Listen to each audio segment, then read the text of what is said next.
I come up against a lot in my line of work is a reluctance to include references to things that not everyone will get. And a friend of mine who works in children's TV says it's even more of a problem there. The producers are terrified of mentioning anything that not all 12-year-olds have already heard of. But most 12-year-olds haven't heard of much, and they're going to hear of a lot less if TV refuses to tell them stuff. The whole experience of being a child is about hearing words, ideas, phrases and references you don't understand, and either working them out from context, asking someone, or looking them up.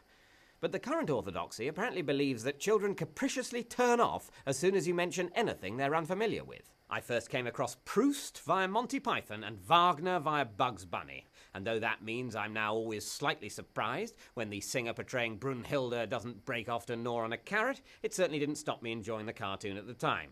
Although, to be fair, neither has it inspired me to find out much more about either. That's Proust and Wagner, not Bunny and Python, of which I have box sets. But the point is, audiences don't mind being introduced to new references, and they certainly don't blame whoever has made the reference, but tend to blame themselves. Whatever broadcasters think, ignorance is something a lot of us are still ashamed of, and I can't think of a much more constructive use for shame than that. And aside from the shame, people like it. Our human response to mystery is to be intrigued, not repulsed. That's why whodunits work, and why the oldest trick in storytelling is to introduce a closed container and withhold the knowledge of its contents. From Pandora to Lost.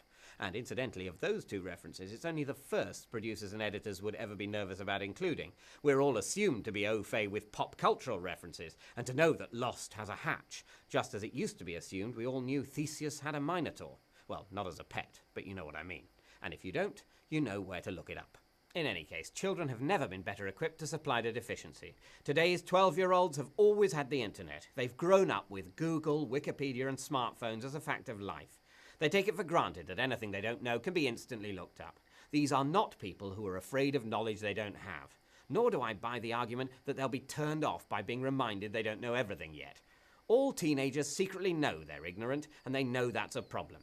They might reject whatever their parents and teachers are trying to induct them into, but they still know they need to be inducted into something.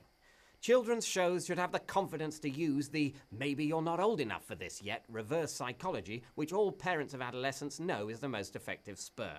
The marketing of so much children's or teen television, BBC Three for example, is the opposite of this. A "hey kids" desperation to provide the youth audience with what a room of 35-year-olds thinks it might like, calculated to alienate even the uncoolest of children.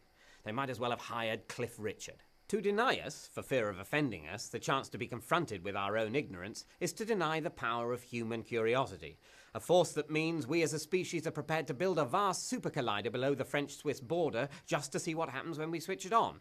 And also a force that means that if a 12-year-old first hears of that super collider on Saturday morning TV and doesn't know what it is, he or she is more likely to Google it than switch off in disgust.